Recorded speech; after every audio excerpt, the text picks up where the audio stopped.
So now we're going to start multiplying these fractions. So we have two fractions here. Of course, this is also a fraction. We just put it over 1. But before we multiply these, we don't want to be like foiling all these together. We want to factor and get these simplified. So x plus 5 does not factor, so just leave that alone. In the denominator, that has a GCF, so we can factor out an x, and that leaves us with x squared minus 25. That can factor further. So let's go ahead and factor that further. That is a difference of squares. So x squared minus 25 is going to factor again.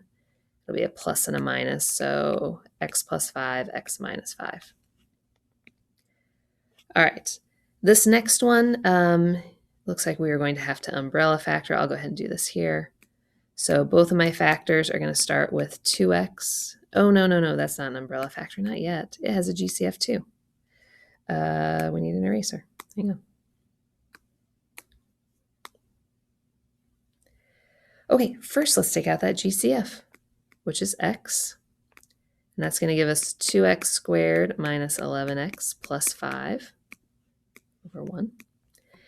And now we will do the umbrella factor. So we get 2x and 2x.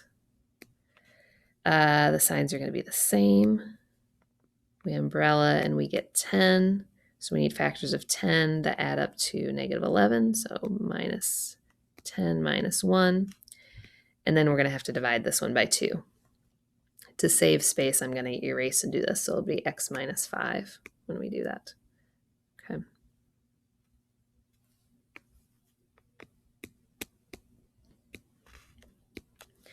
All right, next we want to cancel things that we can cancel.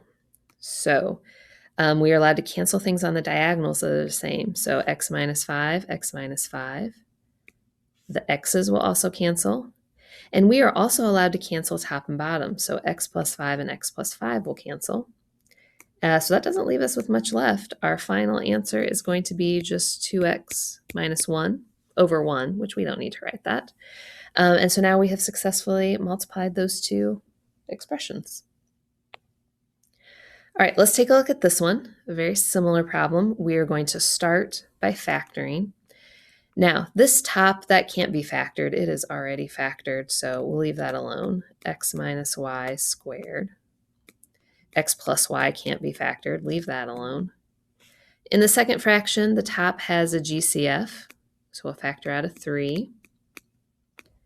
And in the bottom, that's a difference of squares. Hopefully you recognize that. That's going to factor into one of those plus minus.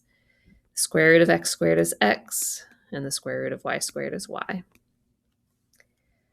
All right, now that we have factored everything, we're going to cancel what we can. We're allowed to cancel on the diagonals, so those. And we do have an x minus y on the diagonals, so one of those will cancel, okay, because remember there's 2 of them here, so just one of them's canceling out. And then I think that's going to be everything. So we are left with, on top, 3 x minus y over x plus y. And that's it.